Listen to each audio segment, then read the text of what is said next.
diagnóstico molecular inmunológico al paciente pediátrico. Acá yo les pongo, voy a ponerla en el ¿sí? Para que ustedes puedan ver que hay una palabrita que la tengo como la palabra ajena. ¿No? Acá ustedes están viendo ajena. ¿Qué significa para nosotros, digamos, con la población pediátrica como agenda? Hasta el 2035 había una estrategia que el Organismo Mundial de la Salud invitaba a todos aquellos países que tenían, ¿no? Cifras muy importantes de prevalencia y nuevos casos de tuberculosis. Y de estas se dice que el 11% es de la población pediátrica. Lamentablemente, las cifras no se han podido actualizar de manera, digamos, transparente por el tema de la pandemia, ¿no?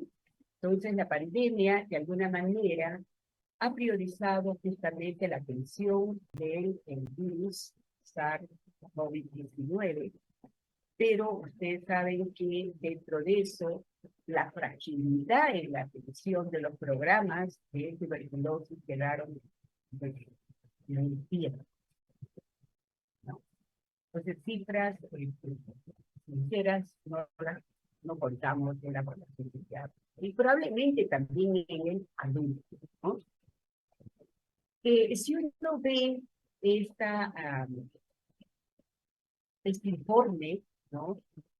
De tuberculosis, un reporte global del Organismo Mundial de la Salud al 2021, hay una gran preocupación porque en los periodos, por ejemplo, para lo que es tratamiento, ¿no?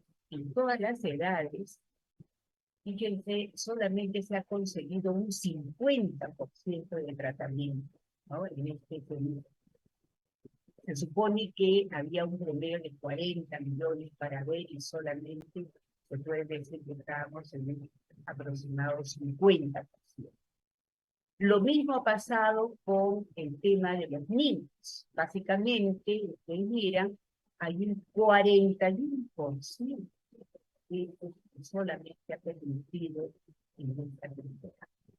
Entonces, demostrarles que es una preocupación. Y fíjense, para nosotros, por ejemplo, Estados Unidos no es un país que realmente es de preocupación, pero últimamente se han visto que en los temas de inmigración, como lo que está pasando en Europa y en países, por ejemplo, ¿no? Alemania, que es invadido por Pakistán, marroquíes, etcétera, y Estados Unidos por Latinoamérica, ¿no? Entonces, se ha visto que es necesario reportar casos y el incremento de estos porcentajes, ¿no? En términos generales, al 2021, estamos viendo que la población, ¿no? Uno siempre decía, ¿no? Por ejemplo, los escolares, ¿no? Un 46% todavía de casos reportados, ¿no?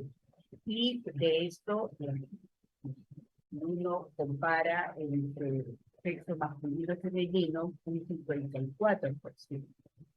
En el camino de la temática les explicaré que los dos grupos grandes, vulnerables, que los menores de 2 añitos y la edad del escolar para ingresar a la etapa de la adolescencia, ¿no?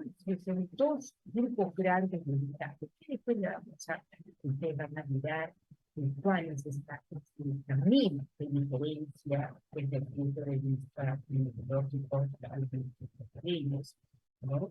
Desde el Entonces todo se oculta, como la punta del iceberg, ¿no?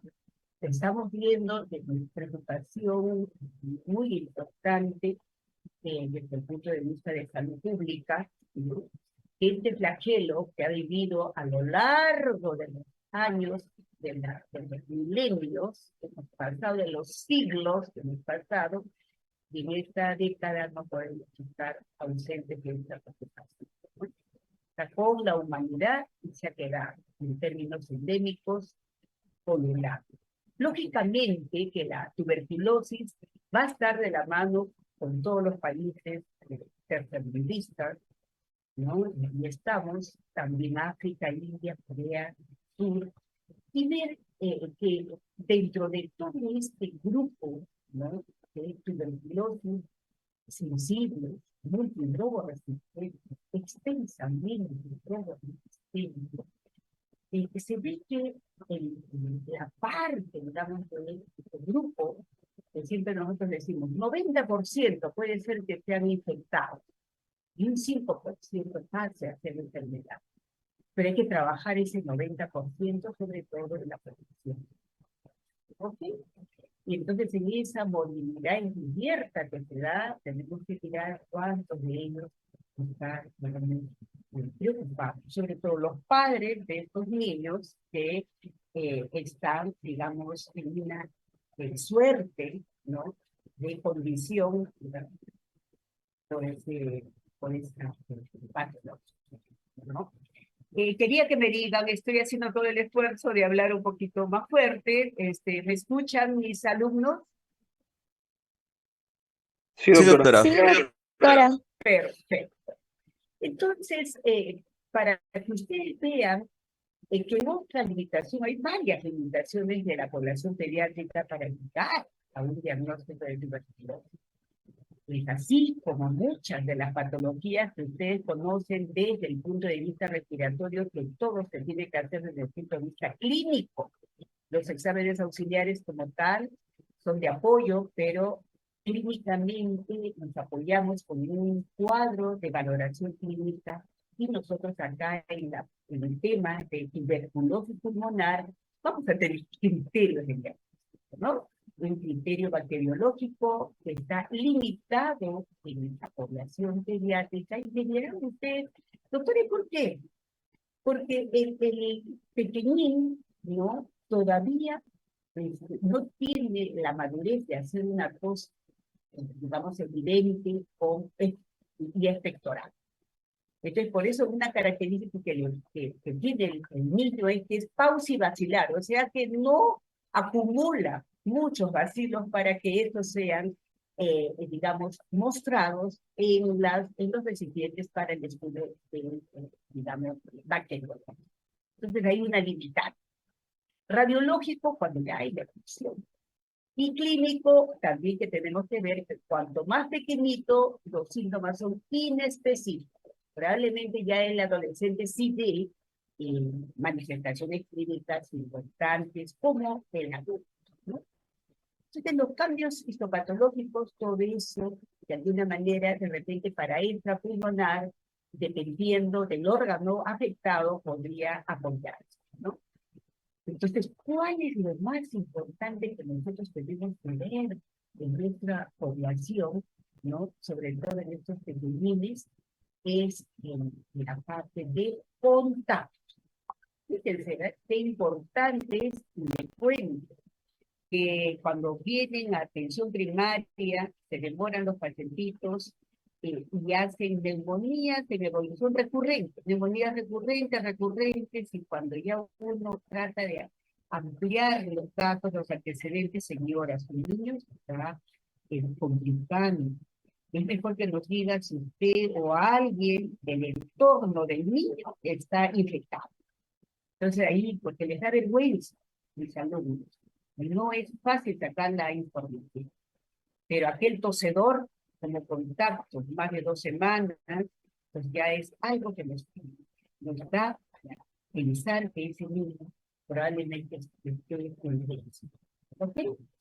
Poblaciones de nosotros más frecuentemente Lima y el Callao, se la lleva de mano, como se dice, ¿no? Y también está distintos Amazonas, ¿no? Y Callao, Lima, cerca de Lima, sobre lo que me de Los centros educativos también se encuentran limitados en la información y el registro. Así que eso también para nosotros hay mucho por trabajar, mis queridos alumnos. Entonces, el reto que yo les decía de esa enfermedad crónica emergente, que un tercio de la población está mundial, está infectada, mi niño es paucibacilar porque no forma mucho la colonia, ¿no? Entonces, eso es necesario que ustedes vayan evaluando y viendo que en todo caso es una limitada. Lo otro, síntomas inespecíficos, y lo otro también si el paciente es desnutrido. Como ustedes habrán visto, el gran porcentaje de niños que tenemos por malnutrición, por déficit, vemos que también puede ser que esa valoración clínica de TPR no nos ayude mucho, ¿no? Puede ser desnutrición y pueden salir unos falsos negativos. El riesgo de enfermedad, entonces, es mayor en el pequeño, porque no localiza, no hay síntomas inespecíficos, y después vamos a ver rápidamente que esto llega a ser enfermedades más desde el punto de vista sistémico. Como, ¿cuál, doctora? La TBC, ¿no? Así. Entonces, esto ya ustedes por el curso de medicina interna saben que está muy pegadito los factores de riesgo en relación a los aspectos socioeconómicos, el acudimiento. Esta laminita, si la entendemos, fácil es su temática de tuberculosis, ¿no? Yo les comentaba que el riesgo de desarrollar tuberculosis desde ese momento de exposición, infección y enfermedad, ¿no? En este proceso donde están detenidos, vemos el que tiene mayor vulnerabilidad sobre el que, ¿no? Los infantes, los pequeñitos menores de 2 años y nuestros escolar. Ustedes miran, el riesgo potencial, miren acá de 30 a 40, ¿no? Y nuevamente baja poquito y después ya se va de luego de 10 a 20, reduciendo los factores de riesgo, ¿no? Porcentaje de riesgo. Y de diseminación, lo mismo. Quizás para poder explicarles acá, ya ustedes saben que los menores de 2 añitos, la mayoría está en el proceso de, digamos, de madurez del sistema inmunológico. Lógico es esperar que este pequeñito no nos va a hacer pues la producción de interferón gamma, tampoco nos hará pues la producción de factores de necrosis tumoral. Entonces, está así, como se dice, a flor de piel, listo para que ingrese y se multiplique en la micobacteria. Y en este lado, doctora, si ya hizo su madurez, ¿qué factor? El hecho de salir, estar en contacto con sus compañeros, con adultos, y ustedes saben que el adolescente tiene eso, ¿no? Ya regreso, mamá, o a veces sin decir, en pequeña rebeldía, se puede retirar y estar más expuesto al ambiente externo, ¿no? Entonces, estos pequeños también, los pequeños adolescentes también potencialmente tienen riesgo por, digamos, la permanencia fuera con el amor.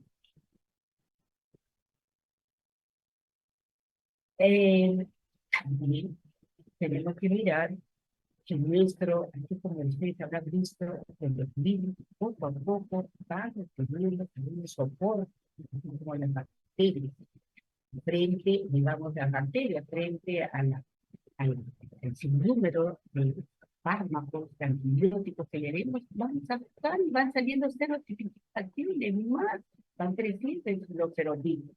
Lo mismo, una característica de la micobacteria es eso, su velocidad de replicación, la mutación. Son mutantes resistentes. ¿Y qué le confiere eso, doctora? ¿Por qué tiene esa capacidad? Pues esa capacidad celular completa, que tiene lípidos, que tiene proteínas, y que de alguna manera eso es como una armadura importante, yo siempre les digo, ¿no? gana, ¿no? Gana el famoso micobacterium si es que, digamos, las condiciones, ¿no? Lo permiten, ¿no? Las condiciones de ese lactante, del escolar, en ese proceso, ¿no? Si las condiciones, digamos, del microambiente son buenas, bueno, entonces puede persistir. Pero si no, lo atrapa, porque tiene una armadura muy grande, ¿no? Rica, como se dice, en todo lo que nosotros conocemos, como por ejemplo, mencionarles el ácido glicólico, los ácidos grasos, lo que es una pared gruesa, importante, el lipoarano no manano. Mira, después, el lipoarabino manano, así como el ácido glicólico, son importantes y ahí es donde la farmacopea tiene que ingresar. Necesario es que ustedes sepan dónde va a actuar, por ejemplo, la insolecida, ¿no? En esta parte del ácido glicólico y también en la hipoarano manana. De esa manera es necesario que ustedes conozcan entonces estas divisiones hermosas, que yo les digo hermosas en el sentido de que adivinar, ¿no? Que riqueza, por eso es que también estamos nosotros enfrentándonos a esta difícil tarea en el manejo, ¿no? Un manejo, digamos, con muchas drogas, porque tiene que ingresar en toda esta gama de una membrana, como se dice acá, plásmica, la membrana plásmica, por acá, toda la membrana plásmica, el peptidoglicano, el otro que es el alanino galactamato, todas ellas se mencionan porque ahí es donde actúan los fármacos. ¿Sí? Y la D, que es la fuerza con la que resiste toda esta, por eso se llama mecánica resistente, la lipoarabino manana. ¿Sí?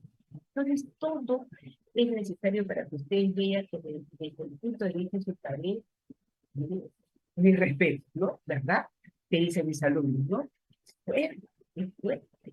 Por eso se justifica el uso de tantos fármacos para poder llegar, porque muchas de ellas pueden tener un crecimiento rápido y otras de crecimiento lento.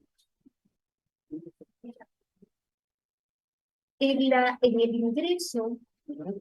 de este famoso bacilo, ustedes habrán visto también, fácil es que ustedes puedan resistir, si que como quiera, tienen un buen sistema inmunitario. Pero ya les he dicho las limitantes que tiene la muerte. Ustedes también ya conocen, por ejemplo, de medicina interna, que para ingresar ha sido, digamos, la forma de transmitir a través de la tos, que evite ese enfermo, ¿no? Y a través de lo que queda en el aire, las famosas gotitas de flujo, ¿no? Ese flujo que se escribe con doble, ustedes han visto que está así, ¿no? Que se escribe. Por lo general, estas gotitas, digamos, hacen un aproximado, que una gotita transporta aproximadamente 10 vacíos. El adulto, como tiene ya la tos, y expectora cantidad, en una tos expectora son por lo menos aproximadamente cerca de 3.000, ¿no? Gotitas de flujo. Se saca la cuenta que nos decíamos que una gotita de flujo era un vacío. ¿Cuántos está? Y el tema, mis doctores se acordarán ustedes, que esas que eran, se revienta el airecito todo el pie, la gotita, ¡plá! Y el vacío está ahí solo, ahí permitido. Si él está conversando con el amigo o con el hijito, se dice que la permanencia más de 4 horas permanentes en el microambiente, riesgo potencial de contagio. Entonces, otro criterio que ustedes tienen que conocer. Y ahí,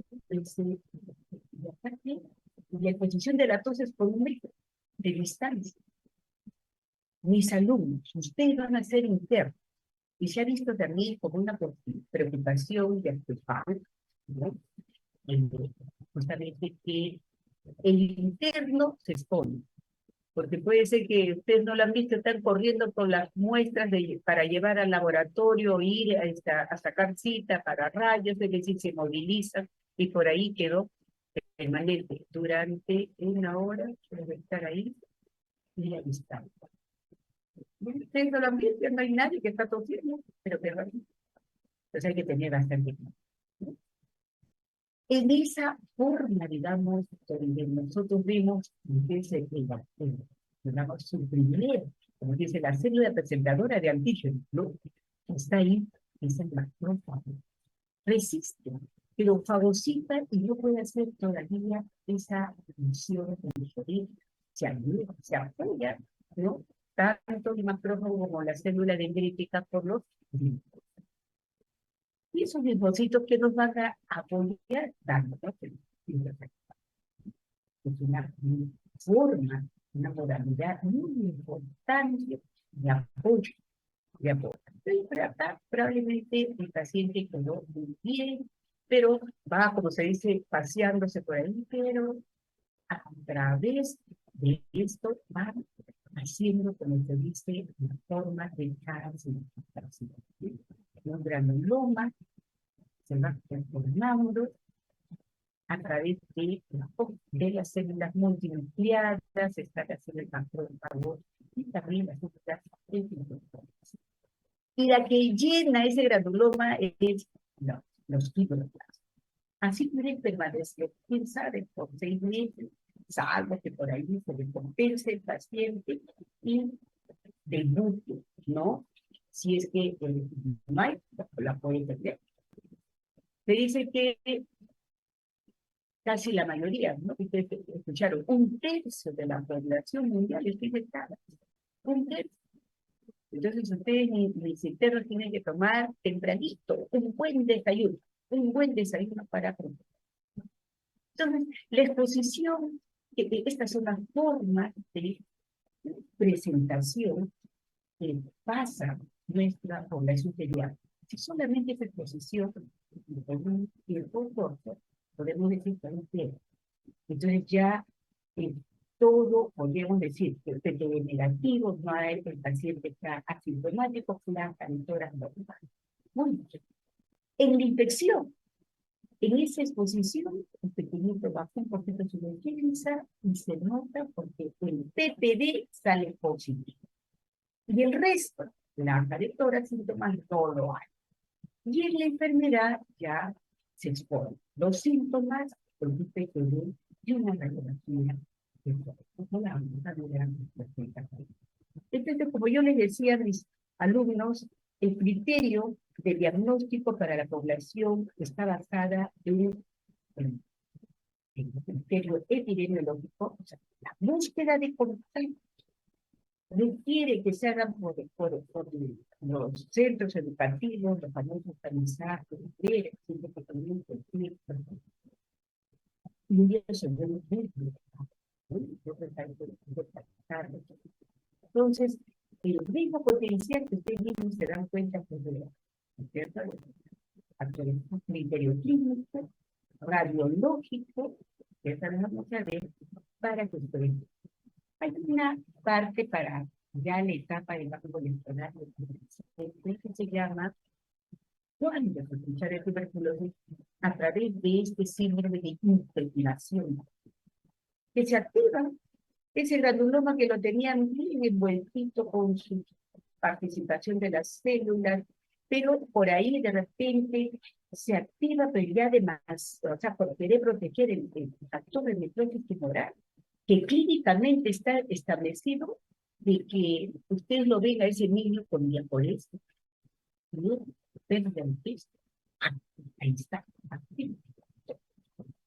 está de alguna manera diciendo, help, ayúdenme, estoy acá ya liberando, ya estoy en una tuberculosis evolutiva, caracterizada por pérdida de peso fiebre, sudoración, ¿ok? Los exámenes, como yo les comentaba, la vaciloscopía es poco de ayuda, pero en el escolar y en el adolescente ya podríamos tratar de ver esa, digamos, la posibilidad.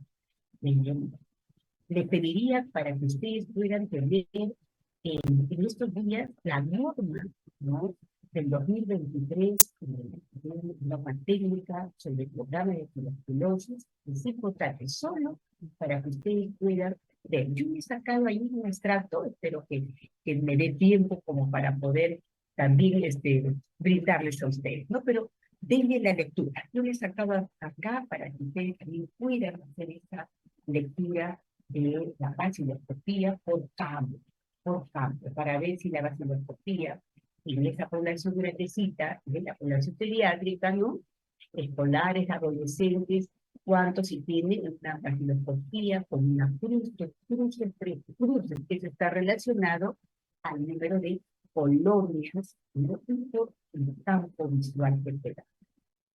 Si el campo 50 y 20, campos, imagínense, tampoco ya están viendo ustedes más, ¿no? Entonces, y los cultivos que se deben hacer ahora más, y les cuento que hace más o menos, ya se podría decir, unos 7 años atrás, se ha mejorado la calidad del cultivo. Entonces tenemos un medio sólido y un medio líquido. ¿Ok? Doctora, Sí, dígame usted. doctora, disculpe, no sé si habría alguna forma de mejorar la calidad del audio porque no se escucha completo. Ay, Se escucha caramba, como si estuviera debajo del agua por ratitos, ¿no? Entonces se pierde un poco la comunicación. ya. Estoy acá tratando de ver a través del micro, ¿no? Y si yo, por ejemplo, le escucho clarito a usted, si yo me estoy acercando ahorita, ¿me escucha? Ahorita, Mejor de todo. Sí, sí, se le escucha mucho Sí, mejor. doctora, se escucha mejor. Doctora, ya. Entonces voy a estar recontra pegadita al acerque, micro. Ya, sí, mil disculpas. acerque la computadora o el teléfono a su voz, por favor. Allá. Me dices que lo acerque el audio. Sí, o sea, el dispositivo de donde esté dando la clase, acérquelo lo más posible a usted, por favor. Ya, perfecto, perfecto. Ya, muy bien. Gracias. Ya, ahí está, ¿no? Lo bueno, mis alumnos, es que en la presentación que yo les doy es prácticamente, claro, está explicado por mi persona, pero yo soy de las personas que no me gusta poner 60 láminas ni nada por el estilo. Cada una tiene una explicación y la hago muy amena. Les comentaba que el cultivo ahora ha mejorado la calidad tanto en medio sólido como en medio líquido. La que realmente vemos para nosotros tipificar en la población pediátrica y damos ventaja, porque dado la limitación de la vaciloscopía y el cultivo, que tiene, digamos, una desventaja, ha salido un medio líquido que es el GenSpert. Inclusive la ventaja es que podemos utilizarla y en 2 horas tenemos el resultado, inclusive para ver si hay resistencia.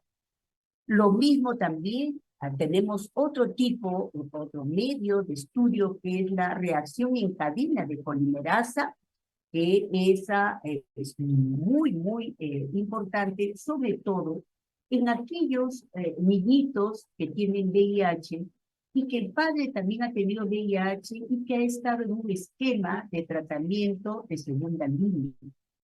Entonces, el hacer este tipo de estudio permite ver la resistencia a través del GenSpert, ¿no? Para diferenciar la resistencia de isoniazida y rifampicina. Yo creo que eso hace una década no teníamos esos medios, ahora lo tenemos. Lo que falta es brindar capacitación al personal dentro del programa. ¿Ok?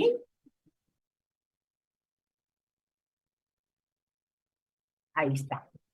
Ahora, el PPD también ya ustedes lo conocen, es un PPD, ¿no? De proteína purificada, que hay que tener, digamos, datos, ¿no? 10, que es lo normal, milímetros. 5 permite ver que sí se puede dar como positivo en aquellas población de factores de riesgo, como cuáles.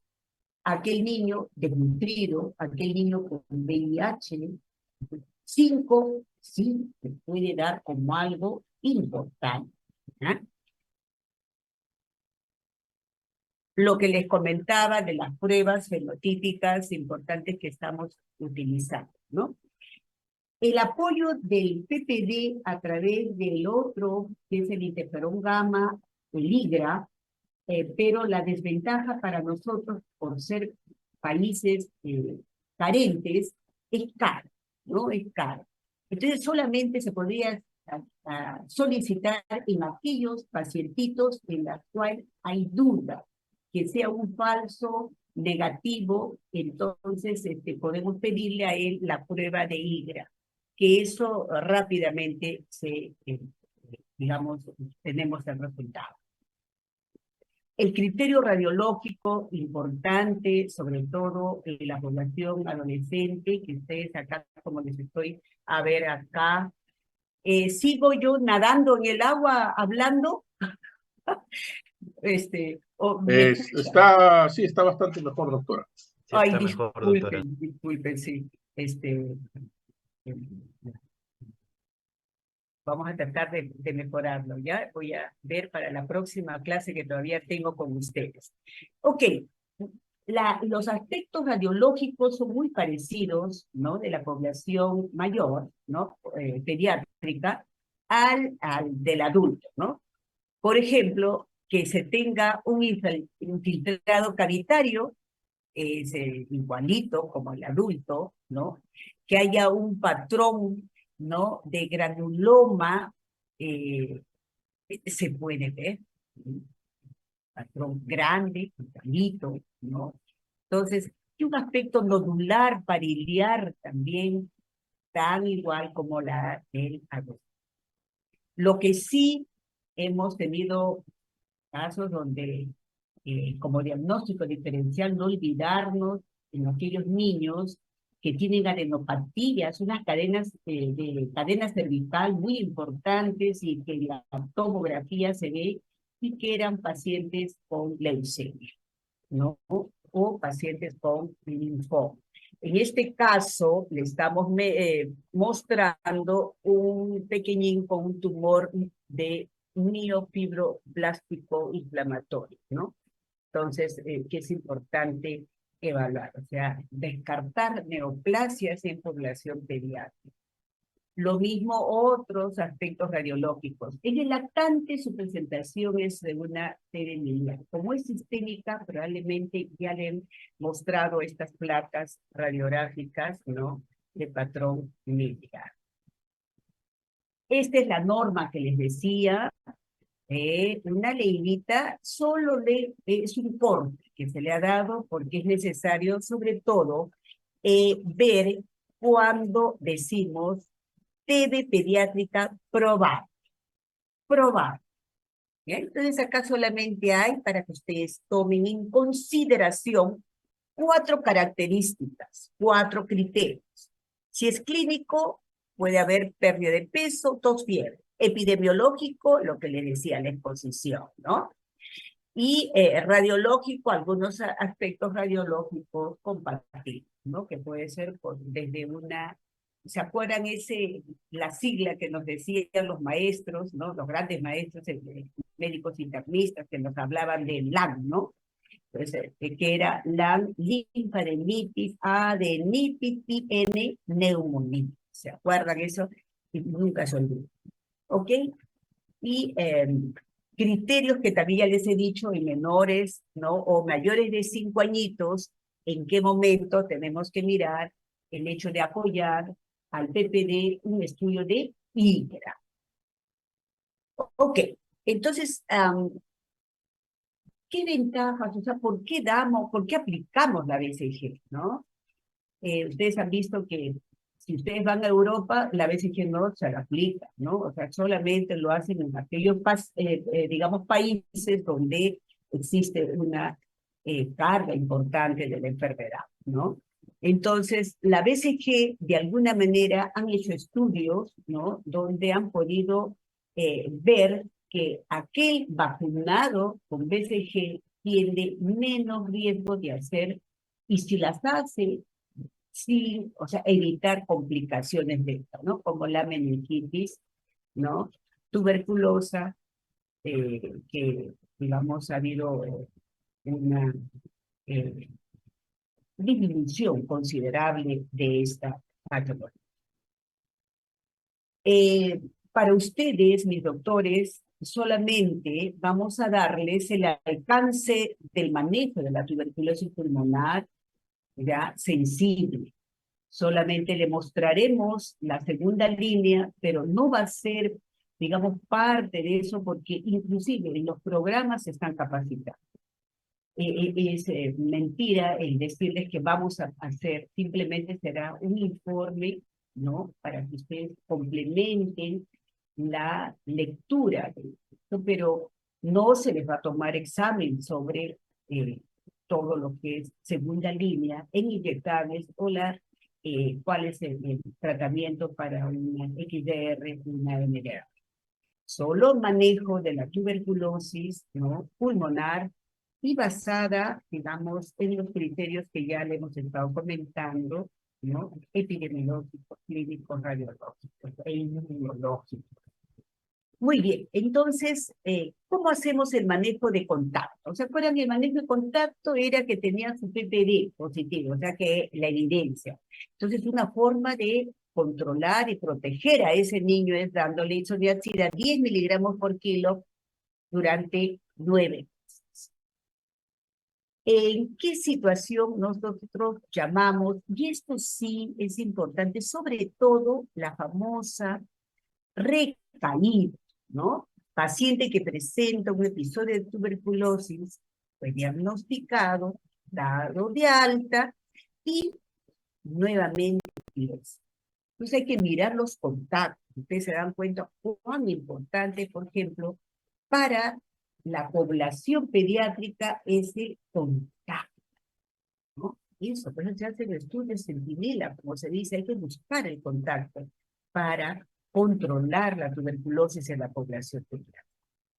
El esquema de primera fase tenemos durante los primeros 2 meses, ¿no? Acá, como ustedes ven, las 4 drogas, ¿no? Isoniazida, rifampicina, ¿no? Etambutol y piracina. Y en la segunda fase, 4 meses, con isoniazida y rifampicina. La dosis, ¿no? Está, ¿no? Para menores de 15 años, está acá mostrada, ¿no?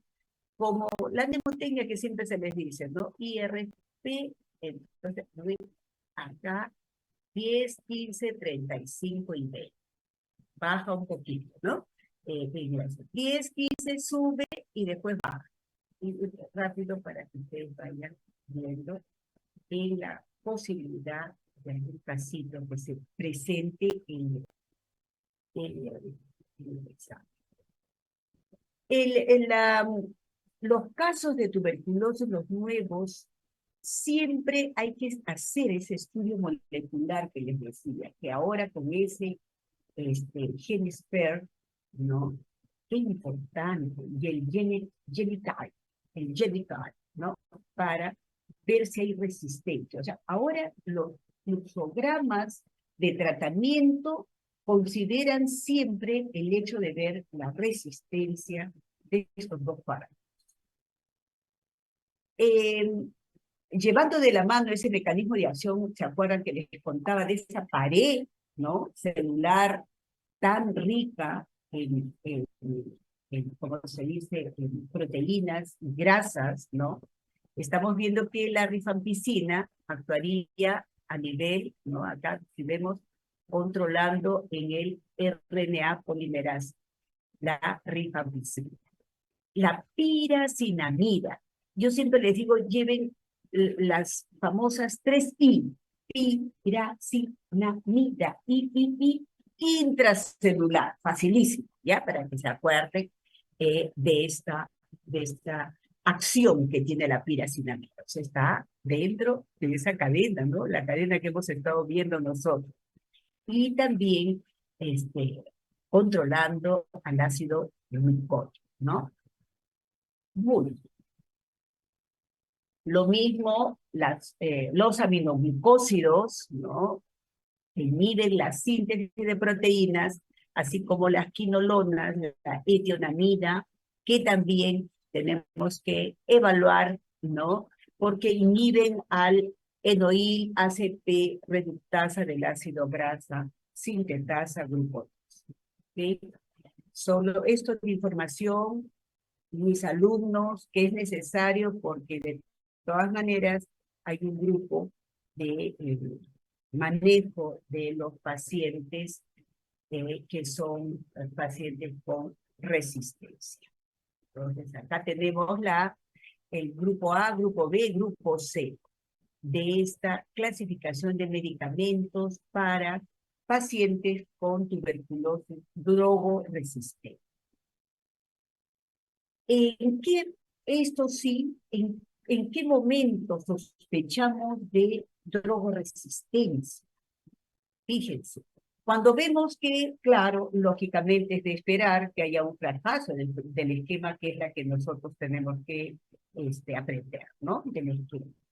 Y eso se ve que pasado el segundo mes sigue siendo positivo la vaciloscopía, o al cuarto mes de tratamiento, el paciente se le hace en las pruebas moleculares y sigue habiendo ya un riesgo potencial de resistencia. Muy bien, entonces hasta ahí no vamos a manejar esto de drogoresistencia, eso no. Recuerden que la infección de tuberculosis, la infección, que es la latente, siempre tiene que haber el tratamiento con la isoniazida, ¿no? ¿Y por qué? Ahora, medidas preventivas, mis doctores. ¿Sigo hablando fuerte o he bajado el volumen de mi voz? Sí se lo escucha Sí, bien, se lo doctora. escucha bien. Sí, doctora, está bien, doctora. Ya, ok. Así como cualquier otra patología, ustedes recordarán que hay prevención primaria, prevención secundaria y prevención terciaria. La terciaria no la vamos a utilizar porque esa es la que está más para pacientes que están complicados. Pero la primaria y la secundaria sí, porque la primaria es educativa e informativa.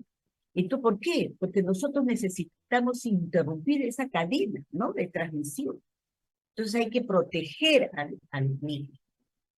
Y en eso lo que tenemos que hacer es buscar, hacer el famoso tamizaje, identificar a los contactos que no han sido examinados. Eso es importante. De tal manera que nosotros tenemos que ganar aquel tiempo que se ha perdido con este paciente. Y lo otro es el mismo manejo que yo les digo que también acá ustedes tienen que entrar a tallar, que es la protección. Nunca dejen de utilizar en el internado como estaría, ¿no?, la N95. ¿Ok? El caso que les voy a mostrar es simplemente como un análisis. No es para que ustedes se memoricen de ponerle A, B, C, D, qué cosa va a hacer. Vamos juntos, ¿ya? Mujer de 11 años quien presenta tos seca. Miren, 11 añitos, seca, fiebre de 3 días de evolución y antecedentes no contributorios. No nos han dicho nada de que si papá, mamá o empleada, ¿no?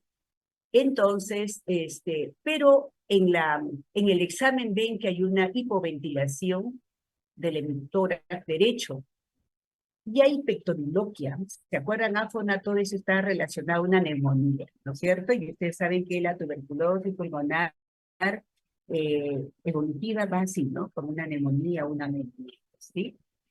Entonces, la radiografía muestra una imagen de consolidación paracardíaca, el diagnóstico neumonía.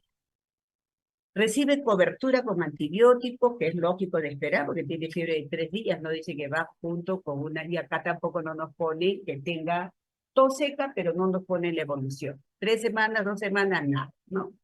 Entonces, recibe cobertura, pero se dan cuenta que la paciente, se supone que para neumonía, la NAC, ¿cuál es el primer germen? ¿Se acuerdan? ¿Alguien que me diga? ¿Cuál es el germen etiológico? El neumococo, doctora. Neumococo, muy bien.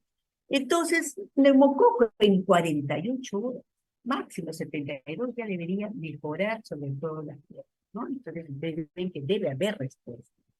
Pero no, inclusive, fíjense, dice, radiografía de tórax, persistencia de la imagen. ¿No? Entonces, miramos eso.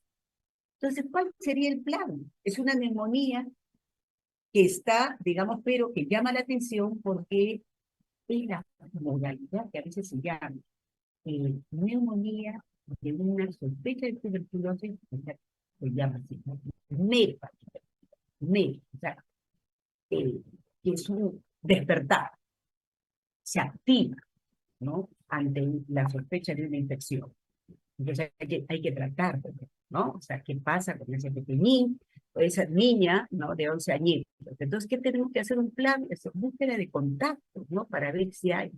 Y fíjense, intentando, recién nos dice, porque antecedentes anteriormente nada no nos dijeron, pero sí se rescata de que la empleada tenía ya tos de más de 3 semanas de evolución. Entonces, se le pide el hemograma, proteína C reactiva y el estudio para descarte de tuberculosis. Para 11 añitos, no nos dice que la empleada ya está en tratamiento. Para descarte de tuberculosis, ¿qué le pedimos? Lo simple para tuberculosis, considerando los criterios, mis doctores, mis alumnos. Estudio inmunológico, ¿no es cierto? Estudio inmunológico, ¿verdad? PPD, pues ya tiene PCR, todo eso. Estudio inmunológico, y acá para los 11 años, ¿qué tendría que ser? La baciloscopía, ¿no? Y para esto, o sea, hacer el estudio considerando un contacto para la edad escolar, ya podemos pedir porque esa pequeña ya tos expectora. ¿Ok? Muy bien, entonces les agradezco su paciencia y voy a mejorar la calidad del audio, del fondo del micrófono, mis alumnos. Buenas tardes. Gracias, doctora. Gracias, doctora. Gracias, doctora, cuídese. Gracias. Muchas gracias, doctora. Gracias por su paciencia.